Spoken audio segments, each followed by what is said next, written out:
Sí, profe, bueno, en primer lugar agradecerle por tomarse el tiempo, por estar, por bancar, porque siempre hay que estar ahí bancando el proyecto este. Pero bueno, nada, quería esperar para presentarlo, también para Bueno, que me gracias. diga si le pifio algo del currículum, porque eso es una posibilidad. Es lo que hay, Pero es lo que hay. Patricio Gieras, politólogo, Universidad de Buenos Aires, magíster en Relaciones Internacionales, Negociación Internacional, Flaxo, San Andrés, creo que era, si no me acuerdo mal. Docente en UADE, no sé si en alguna otra, No, por ahora solo cuadro. por ahora solo UADE, y bueno, para mí siempre referenciado como el hombre que logró que yo aprenda economía, lo cual es un montón. Un montón, para la gente que no me Para, conoce, es importante que para los politólogos entender la economía es un montón, así que sí, también. para cualquier persona de palo de ciencia política entender economía es un montón, así que gracias. Pero bueno, queríamos iniciar siguiendo la misma lógica que habíamos adoptado con Juan la vez pasada de definir en 5 palabras. Perfecto. Queríamos Bien. preguntarle cómo definiría en 5 palabras el contexto político, económico, global que nos espera después de la pandemia, si es que llega un después, porque hasta acá no llegó todavía. No lo sabemos. Bueno, a ver, 5 palabras. Yo pensaría 5 palabras y después si podemos las desarrollamos un poco, si te parece, Magalí. A mí 5 palabras se me venían a la cabeza. Uno era incertidumbre, ¿sí? Una segunda, yo la tengo asociada mucho más a la dinámica, ¿sí? Una tercera la pienso a partir de control, una cuarta a partir de límite, y la quinta, que si la podemos poner en dos, si se quiere, vamos a romper un poco la consigna una vez, que sería disyuntiva y disputa. Okay. ¿Por qué incertidumbre? Porque no tenemos ni idea dónde termina el coronavirus. O sea, no sabemos cómo empezó, ¿sí? Pero no tenemos ni idea hacia dónde va a desembocar. Entonces, creo que es bastante complejo empezar a polemizar qué vamos a hacer mañana o cuál va a ser el día después de que se termine la pandemia. Me parece que eso va a traer mucha incertidumbre a nivel global, ¿sí? A nivel Argentina mucho más, porque nosotros tenemos un montón de restricciones políticas, económicas, incluso sociales. Me parece que los efectos todavía sobre la pandemia, aun cuando los picos de contagio y demás todavía no los tenemos presentes o no llegaron, si se quiere, me parece que van a ser de momentos de mucha incertidumbre, sobre todo políticos y mucho más económicos a nivel global. A mí me parece también que la incertidumbre va porque los estados y los mercados todavía no saben cuál es el punto final del coronavirus. Nadie puede garantizar que se termina la pandemia mañana o pasado o en un mes, y eso me parece que genera mucho malestar, ¿sí? Social sobre todo, más allá de las consecuencias que ya estamos palpando desde el punto de vista económico, ¿no? En Estados Unidos 20 millones de despidos, 10 veces más de lo que fue la crisis del 2008-2009, mismo en Argentina, ¿no? El principal motor económico de la provincia de Buenos Aires totalmente paralizada, ¿sí? A nivel global incluso China tuvo casi un mes todas sus fábricas paradas, con lo cual eso impacta desde el punto de vista de una ralentización de la economía global y un riesgo para todas las economías, si vamos a ponerlo en vías de desarrollo como la de la Argentina. La segunda palabra que puse, o que pensamos, digamos, ¿no? Es esta idea de dinámica. Me parece que los tiempos de todos se aceleran todavía mucho más. Me parece que vamos hacia una situación de mucha inmediatez, vamos a una situación donde todos vamos a estar corriendo mucho más por un montón de cuestiones, y creo que muy importante, sobre todo el tema del trabajo. Me parece que vamos a ir a una situación donde la economía se va a endurecer, la economía se va a cerrar a nivel global, los países van a volverse menos multilaterales, o sea, después lo voy a desarrollar un poquito más adelante con las otras oraciones, pero claramente siento que vamos a un mundo que se va a volver hiperdinámico. Si ya era dinámico y ya los cambios se nos hacían... Te interrumpo para Sí, decir que me llama la sí, atención la palabra de dinámico, porque realmente es una que no, o sea, entre las opciones que tenía en la cabeza no se me hubiera sí. venido, o sea, entiendo a dónde apunta, Ujú.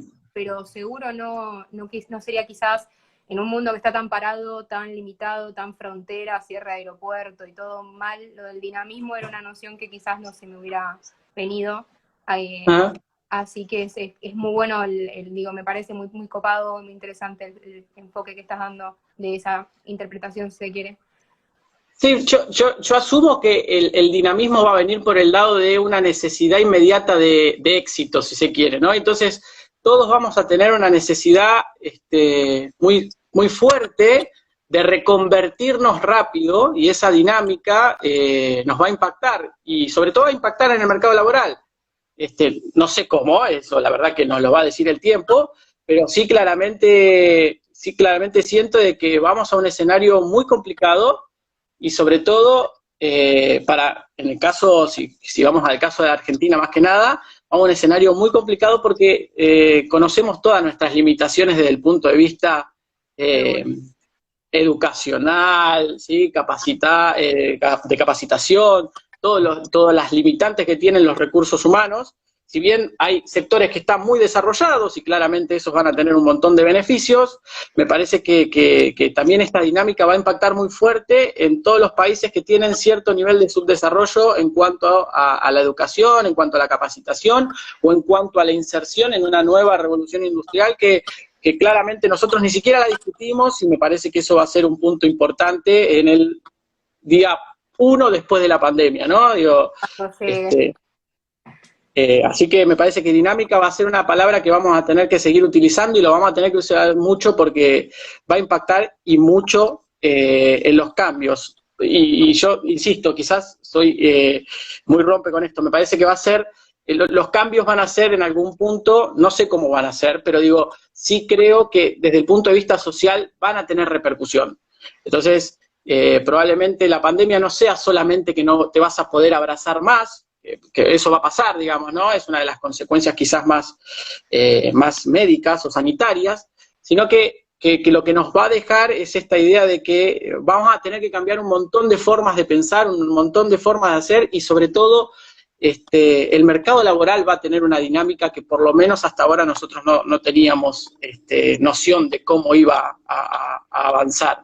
Yo creo que el coronavirus aceleró un montón de cuestiones que estaban quizás intrínsecas o que estaban debajo de la mesa y nos va a poner en riesgo mucho más y nos va a hacer pensar mucho más, che, bueno, cómo van a manejar los estados la situación del mercado de trabajo, la reincorporación de los trabajadores, digo, más allá de todo lo que podamos discutir de capacitación sí, capacitación no, claramente hay o va a haber un riesgo bastante importante con respecto al tema de la dinámica en el mercado laboral, que me parece que hoy lo estamos dejando de vista porque nos está importando un poquito más la salud, pero que sin lugar a dudas vamos a tener que atender.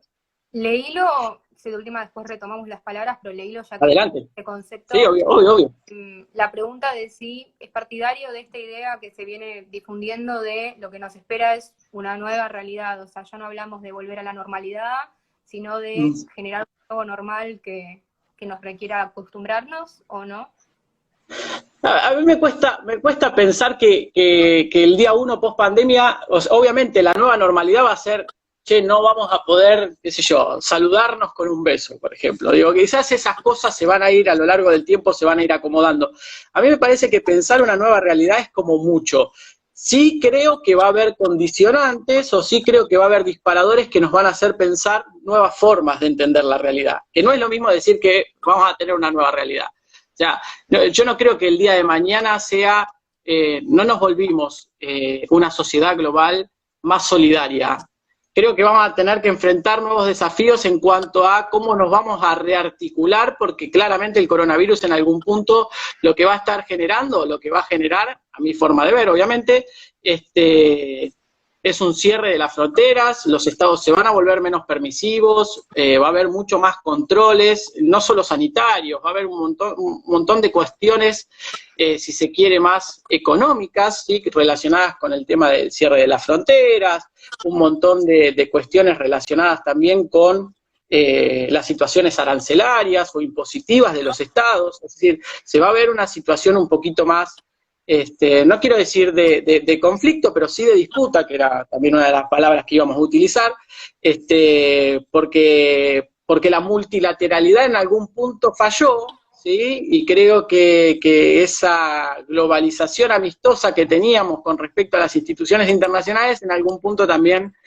van a poner en tela de juicio cómo vamos a pensar el mundo después, ¿no? Me parece que vamos a una situación más de cierre, vamos a una situación más de conflicto entre los estados, y me parece que también va a haber una discusión bastante fuerte sobre cuál va a ser el rol del Estado y cuál va a ser el rol de las instituciones internacionales, ¿sí? Y esta idea del liberalismo, ¿sí? De la mancomunión de los estados, me parece que va a estar bastante en tela de juicio y vamos a tener bastante conflicto con respecto a lo que va a haber en las instituciones internacionales. O sea, ya lo vemos hoy con Trump y la OMS, lo vamos a ver seguramente con la Organización Mundial de Comercio cuando pase el coronavirus y empiece a haber una disputa con respecto al comercio internacional. Y bueno, lo vemos en el Mercosur con Argentina, retrayendo las negociaciones internacionales con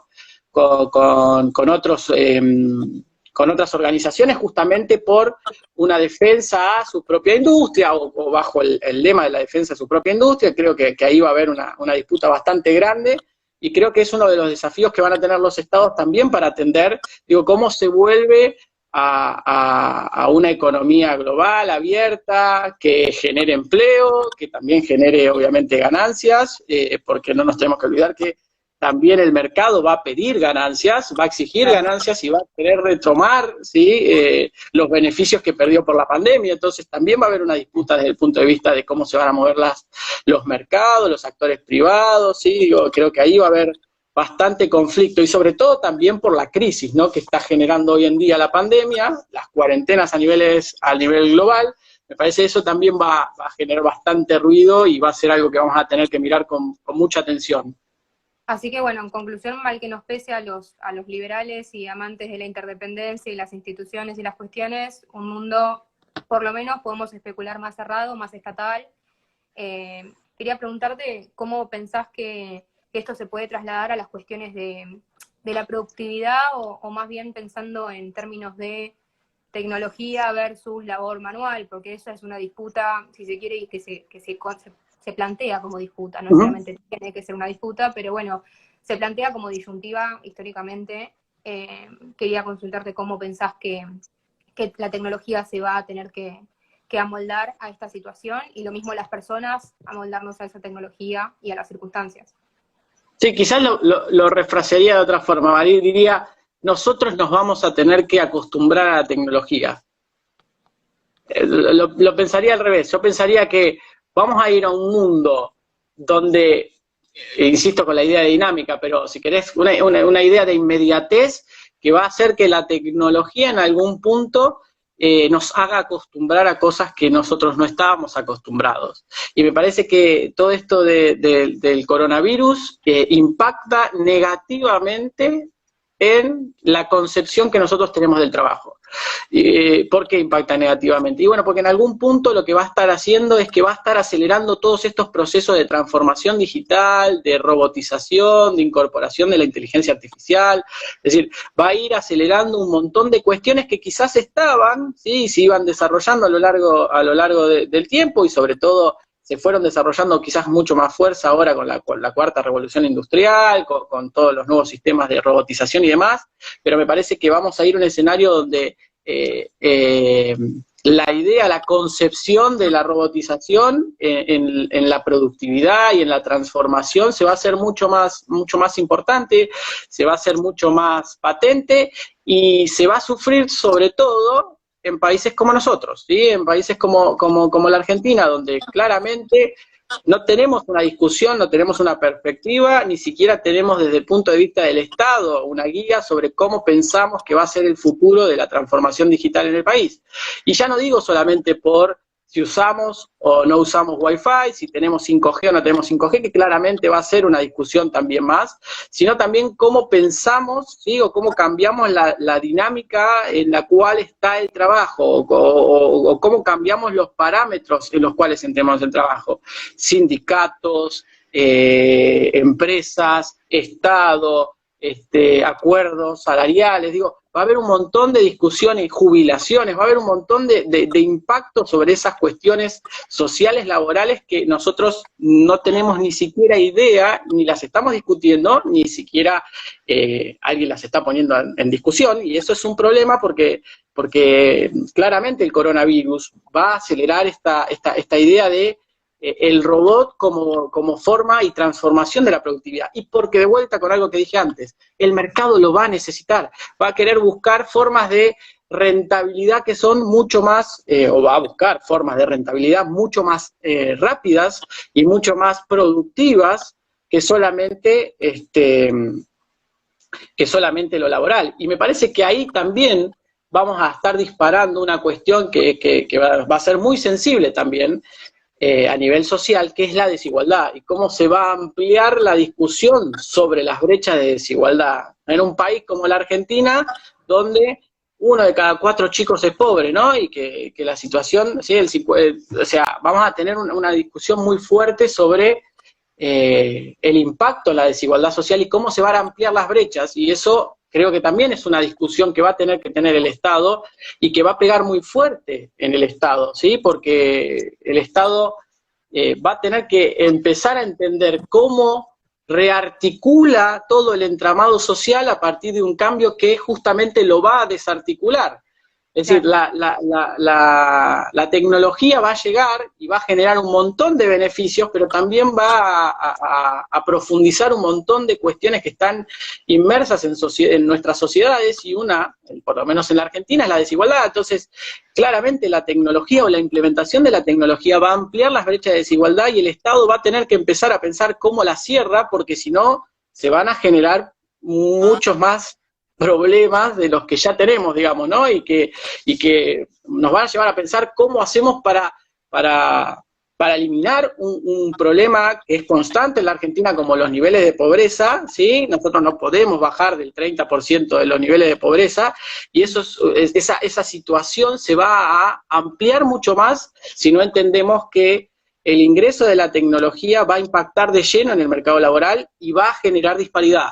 ¿Sí? Van a ampliarse las desigualdades tanto tecnológicas, pero también salariales, laborales, y es un punto que creo que hoy no lo estamos discutiendo tampoco. En este contexto, en esta línea, agarro una de las preguntas que habían planteado en principio Lara, que es una de las personas que escribe en la página, que ella había cuestionado sobre si pensábamos que la pandemia acrecentó las desigualdades, las puso en evidencia nada más. Digamos, estas son cuestiones. Siempre supimos que Argentina es un país desigual y diverso y heterogéneo en un montón de aspectos, pero realmente habría que pensar, ¿no? Digamos, si el mal manejo o el manejo que se le está dando, sin hacer juicio de valor, acrecenta, evidencia, ¿dónde te pararías? Yo creo que lo que hizo la pandemia quizás fue visibilizarlo mucho más, ¿sí? Por ejemplo, en la Argentina, desde el punto de vista desde el punto de vista económico, si querés, o sea, nosotros empezamos a visualizar 2 realidades. Una es qué sucede en la capital federal y en el Gran Buenos Aires, ahora el AMBA, ¿no? El área metropolitana, si se quiere, y el resto del país. ¿Cómo puede ser que el resto del país pueda desarrollar o tener una cuarentena, si se quiere, distinta, ¿sí? Obviamente relacionados, 100%, alguien me va a decir, no, pero no te olvides la población, la demografía, estoy totalmente de acuerdo, ¿sí? Que claramente son puntos fundamentales para el momento de entender la cuarentena. Pero digo, hoy, si pensáramos nosotros la Argentina sin Buenos Aires, ¿sí? Creo que es una cuestión que digo, no tiene gollete, no va a tener ningún asidero, porque Buenos Aires es, y creo que Kicillof no se cansa de decirlo, es el 54% de la producción anual, de la producción total de la Argentina. Es decir, yo le saco a Buenos Aires, le saco a la capital federal y la Argentina no vive. Y en algún punto, digo, creo que es una discusión que nosotros también tenemos que tener, y que habla de nuestra falta de federalización de la Argentina, y es que nosotros desde el punto de vista económico no sobrevivimos como país si no tenemos a Buenos Aires, ¿sí? Buenos Aires incluso a la capital federal. Eso por un lado. Y por el otro lado, sí creo que la cuarentena también empezó a mostrar mucho más el riesgo y los costos de la informalidad en la economía argentina. ¿Sí? Que más de un 40% de todo lo que se produce en el país no pague impuestos, no pase por ningún tema fiscal, no pueda ser controlado por el Estado, creo que es una forma de visualización o de visibilidad que tiene el tema a partir de la pandemia, a partir de esta necesidad de muchos sectores de la población de decir, che, si yo no salgo a vender lo que yo creo, lo que yo produzco, desaparezco. Y entonces en algún punto creo que esa situación sí la pandemia la visibilizó mucho más. Ahora, no creo que haya ampliado mucho más las brechas, sino todo lo contrario. Creo que las brechas o las desigualdades ya estaban, por lo menos es lo que yo creo también, ¿no? Es lo que yo considero, las brechas ya estaban, lo único que hizo la pandemia es mostrárnoslas mucho más. Digo, esta situación ahora de que empezamos a encontrar coronavirus en las villas. O sea, las villas siempre existieron, ya sabíamos que eran barrios carenciados, con un montón de limitaciones, con lo cual no es nada nuevo, sino que básicamente lo que nos estamos dando cuenta es de que hay un montón de gente viviendo hacinado en espacios hiperreducidos y que claramente son un factor de contagio muy alto, y que si el Estado no entiende cómo resolver ese punto, el resultado es que la pandemia, no solamente, o que la cuarentena, mejor dicho, no solamente se va a mantener, sino que se va a tener que ampliar. Y después va a tener que empezar a pensar cómo hace para atender la situación particular en esos barrios que son más humildes, más carenciados o que tienen más limitaciones. Entonces, desde mi óptica, yo creo que la pandemia visibilizó cosas que nosotros ya teníamos, ¿sí? Probablemente haya incorporado otras novedades que antes no estaban, como por ejemplo que ahora los negocios no pueden desarrollarse, ¿sí? Peluquería, no sé, restaurantes, o sea, que están buscando nuevas formas de subsistir y que dependen obviamente del Estado. Y sí creo, el cambio quizás más radical me parece a mí, quizás no desde el punto de vista de la brecha de la desigualdad, es que nuevamente trae a la discusión el rol del Estado, ¿no? Me parece que se vuelve central la figura del Estado en un momento donde el mercado no sabe qué hacer, ¿sí? Porque claramente frente a una pandemia la locura, la vorágine, la reacción siempre es el temor, ¿sí? Obviamente también creo que hay gente que gana con el temor, ¿no? Pero me parece que es para otra discusión. Es otra. Es otra, sí, nos vamos a otro lado. Para el segundo. Pero claramente que la revalorización del rol del Estado y la puesta en escena de vuelta del Estado me parece que es algo que nos va... Que llegó para quedarse por lo menos por ahora y que nos va a llevar a pensar, otra vez, qué tipo de Estado queremos, para qué lo queremos, qué necesidad de bienes públicos queremos que dé, qué políticas públicas quiere implementar, o sea, va a ser otra discusión más que también nos va a quedar para adelante, ¿no? En esa línea también te pregunto, al manejo de la situación actual, o al que se viene dando, por lo menos desde que se declaró el aislamiento preventivo obligatorio para todos, ¿qué cambiarías? ¿Cambiarás algo directamente o no? ¿Esto es más un juegue su propio destino, como es? Claro, elige tu propia aventura. Elige tu propia aventura. Exacto. A ver, digo, yo estuve de acuerdo desde el momento inicial con el manejo de la cuarentena. Me parece que quizás desde un punto de vista sanitario, no soy sanitarista claramente, soy politólogo, con lo cual no voy a poder explicar ni argumentar mucho desde el punto de vista médico. Me pareció desde el punto de vista político bastante razonable, me pareció que intentaba mostrar que el gobierno de Argentina tomaba acciones, o sea, que se estaba preocupando por el tema, que estaba intentando controlar una situación que para el resto del mundo era totalmente desconocida y que en un montón de lugares, por las no acciones o la inacción directa del Estado, el resultado se estaba viendo en una serie de muertos y de aumento de los casos bastante exponencial que obviamente Argentina la dejaría fuera de cualquier discusión.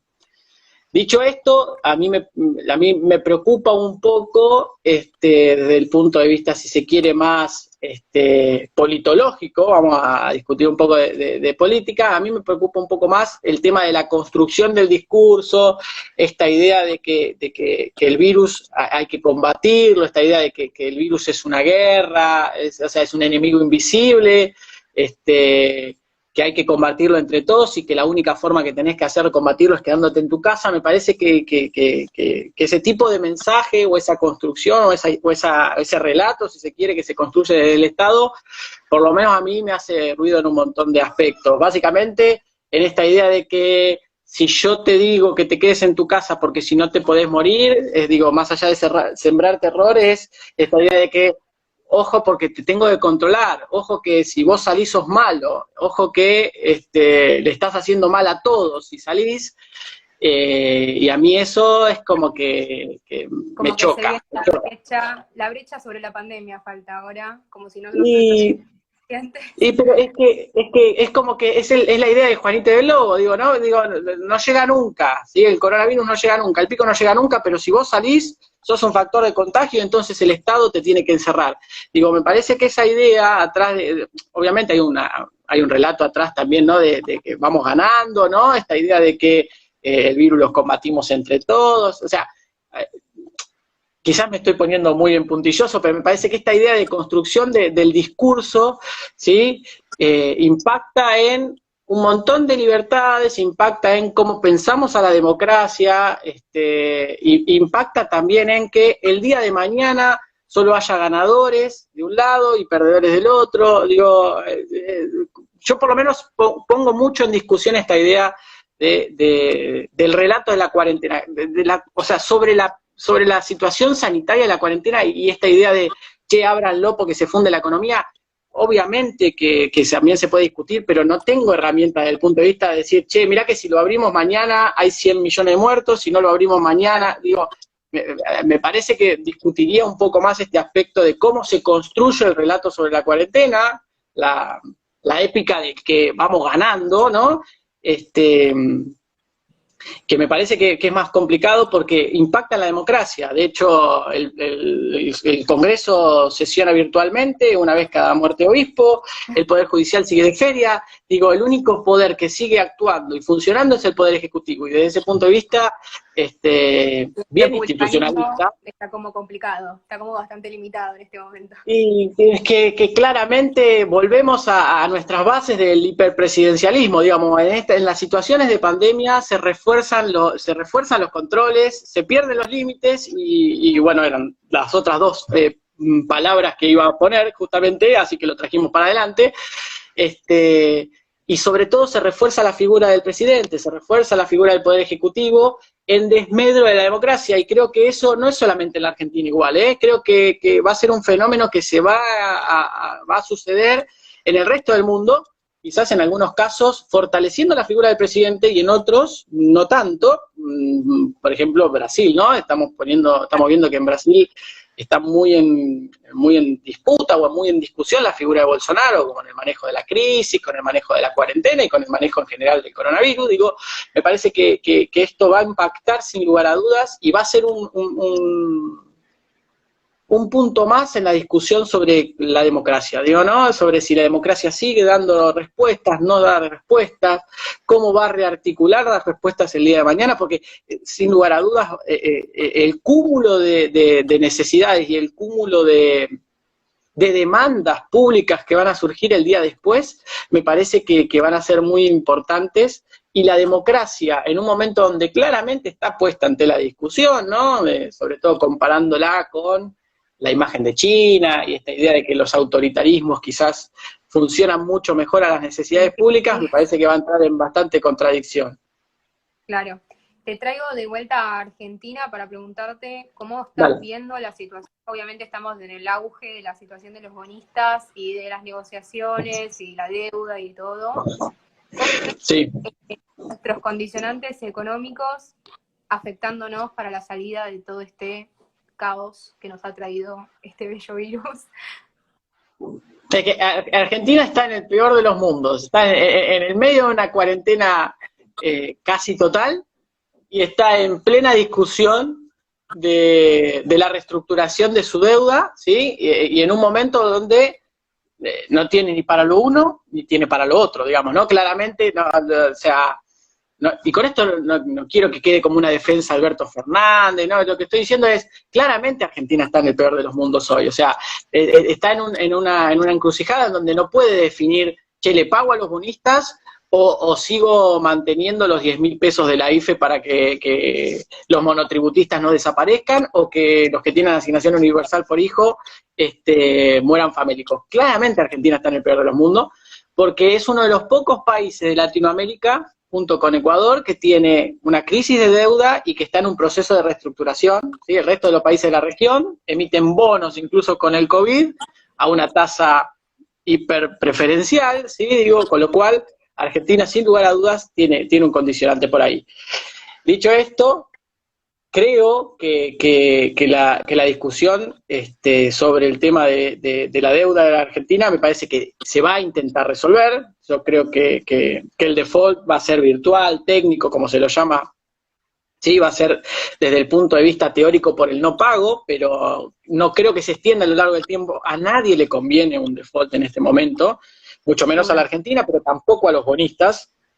Y sin lugar a dudas, aun cuando después se cierre la negociación con los bonistas y sea lo menos negativa, porque nunca va a ser positiva, eso te lo tengo que entender, la renegociación en algún punto también le va a impactar a los bonistas, con lo cual, que sea lo menos negativa, creo que igual Argentina va a estar complicada para el día después de la solución económica del coronavirus. ¿Sí? Digo, en marzo cayó 11,6% la actividad interanual con respecto a marzo del año pasado, y ya nosotros veníamos con un marzo negativo, es decir, Argentina hace 11 años que no crece, ¿sí? Hace 11 años que no crece, hace 4 que claramente está estancada, hace 3 que los números son negativos, es decir, que su PBI decrece, ¿sí? Con lo cual, la situación económica para el día después, y yo la veo todavía un poquito más complicada. Digo, no creo que se solucione el tema de los bonistas y Alberto Fernández empiece a distribuir plata, ¿sí? Digo, creo que el problema es justamente ese. El problema es que el Estado no tiene herramientas hoy para llevar adelante un cambio en las políticas públicas, un cambio en la distribución del ingreso. Alguien me puede decir, che, bueno, pero está el impuesto a la riqueza, van a hacer un blanqueo, van a plantear, no sé, aumentar bienes personales, un montón de cuestiones que no le van a repercutir claramente en una transformación económica inmediata. Y entonces, el problema que le trajo el coronavirus a la ya casi desfallecida economía argentina es casi tirarle el tiro de gracia. Entonces, creo que va a tener que agudizar el ingenio todo el gobierno para pensar cómo va a ser para transformar la situación económica argentina, porque de lo contrario va a estar más complicado. Veo ahí en vivo que nos manda una pregunta a Marcelo Daglio, preguntando sobre si quizás la necesidad de emisión desmedida pueda desembocar en la hiperinflación. ¿Lo ves así? ¿No? ¿Posible? Yo pienso que, a ver, digamos, el mes pasado el INDEC presentó o publicó los datos de la inflación, fueron más bajos, claramente está atado a la caída en la actividad general, ¿no? Los únicos rubros que suben son los de los alimentos, que claramente son la única o una de las pocas actividades que claramente sigue funcionando en plenitud. A mí me parece que hoy la única opción que tiene la Argentina, o sea, si hablamos a nivel general, 3 formas de financiamiento tiene el Estado. Impuestos. Argentina puede subir impuestos y en una situación de pandemia y cierre de la economía, claramente no. Tomar deuda. Argentina se puede endeudar y no, claramente no, está renegociando su deuda justamente para decirle a los bonistas que le va a pagar en quién sabe Dios, pero que les va a pagar, y entonces no hay chance de que Argentina pueda pedir deuda. La única forma de financiamiento que tiene hoy en día Argentina está atada 100% a la emisión monetaria. Eso genera inflación, puede tener algún impacto en los precios, en cómo se mueve la economía, pero sin lugar a dudas la única herramienta que hoy tiene el gobierno es mantener activa la emisión monetaria. ¿Estoy de acuerdo con eso? Y probablemente no, pero claramente en un contexto de pandemia, de cierre de la economía y de que no podés extraer más un peso de algún otro sector de la economía, me parece que la única opción que tiene hoy el Estado, que tiene el gobierno de Alberto Fernández, es la inyección monetaria, que obviamente tiene que ser controlada, que quizás no tiene que durar al eternum. A mí me parece que las condiciones para una hiperinflación no están dadas hoy, porque justamente está todo cerrado, no hay chance de que la economía empiece desmedidamente a subir los precios porque no hay consumo, y entonces creo que es un momento, si quieres podemos pensarlo sería virtuoso que el Estado aplique la emisión monetaria en este momento. Hablo de este momento. Después habría que ver cómo lo hace y cómo lo implementa y con qué condiciones, ¿no? Porque repetiríamos viejas historias de que la emisión monetaria soluciona todos los problemas y ya sabemos que no. Claro, ¿no? Y como siempre, la distancia entre el dicho y el hecho, un montón, la aplicación de cómo se haga es todo, si se quiere. Te llevo a la pregunta así como más amplia, si se quiere, porque 2020 ya era un año de, vamos a decirlo en criollo, de quilombo, ya era un año complicado en las relaciones internacionales, ya había elecciones en Estados Unidos, gobierna Jair Bolsonaro, había Brexit duro entre Gran Bretaña y la Unión Europea. Estas situaciones se vieron afectadas por la pandemia como todo. ¿Cómo pensás que digamos que la crisis generalizada, si es que se va a dar en todo el mundo, puede afectarlos aún más? Yo para mí vamos a una situación de a ver cómo ponerlo, de una crisis de la globalización. Me parece que estamos viendo una crisis de la globalización y que creo que va a ser le va a ser muy difícil a los estados pensar cómo salir de la crisis. Me parece que todos los fenómenos, como dijiste vos, el Brexit duro, la salida de Gran Bretaña de la Unión Europea, va a generar impactos muy fuertes, pero sobre todo en Gran Bretaña. Me parece que va a tener una condicionalidad muy fuerte en la situación financiera y económica de Gran Bretaña, sobre todo por la disposición de sus mercados para con respecto a la Unión Europea, que era casi el 80% de su economía, con lo cual eso va a tener un riesgo muy fuerte en Gran Bretaña. Pero me parece que más importante es que vamos a discutir mucho más la globalización y vamos a discutir mucho más esta idea de la multilateralidad. Vamos a estar discutiendo mucho más fenómenos que son producto de la globalización, vamos a estar discutiendo más instituciones internacionales que nacen de la globalización, ¿sí? Digo, que son producto de cómo se relacionan los estados. O sea, se va a poner mucho más en tela de juicio si se quiere, la interconexión en los estados más que los estados, ¿sí? O sea, se va a poner mucho más en tela de juicio, como dije antes, la Organización Mundial del Comercio, la Organización Mundial de la Salud. O sea, se va a poner el foco en cómo estas instituciones supranacionales, estas instituciones en las cuales los estados a algún punto se dieron soberanía para ser mejores, no controlaron la pandemia o no ayudaron durante la pandemia o no van a ayudar post pandemia, y donde los estados van a recuperar soberanía, van a poner más controles, van a tener menos límites, ¿sí?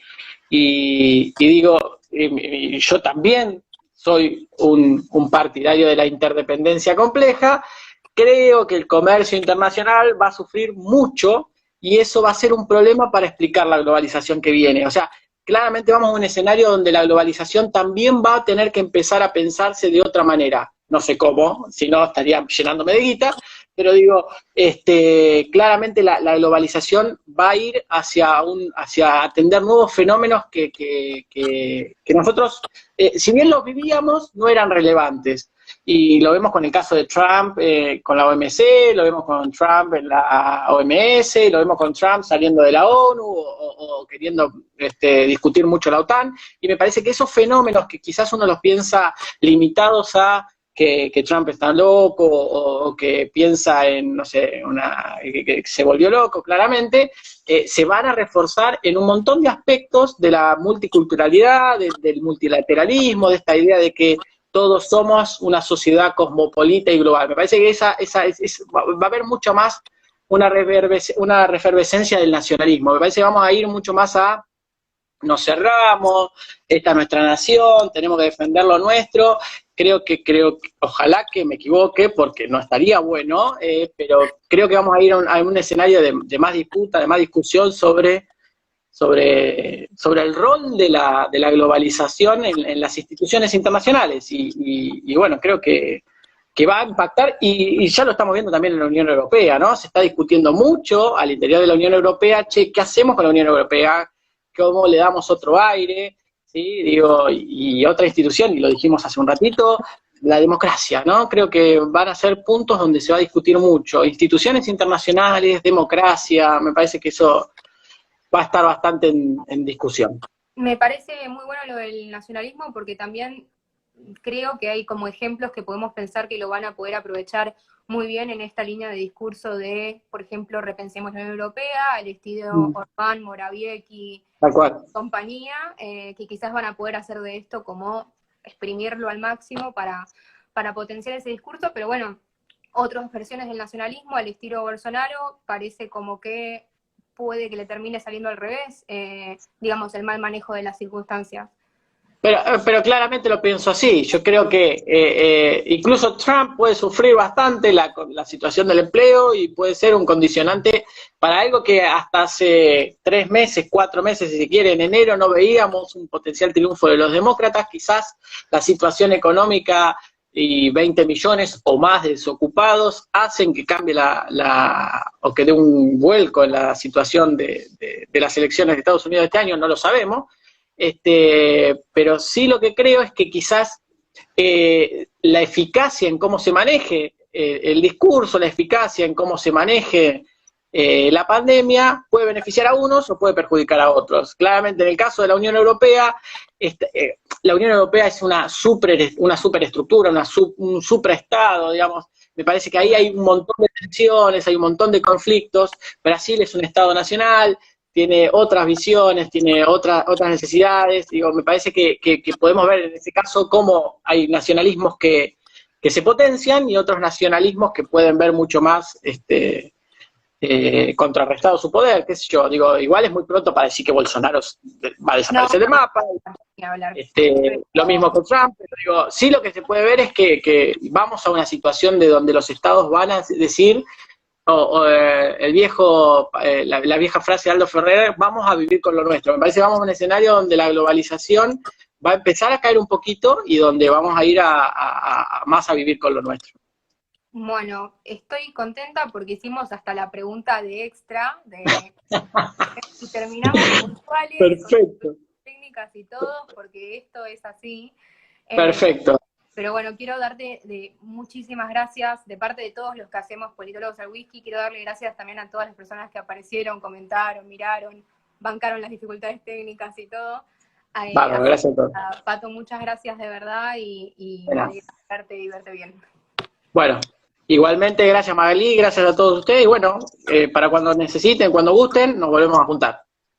Buenísimo, te vamos a tomar la palabra. Sin problema. Hasta luego.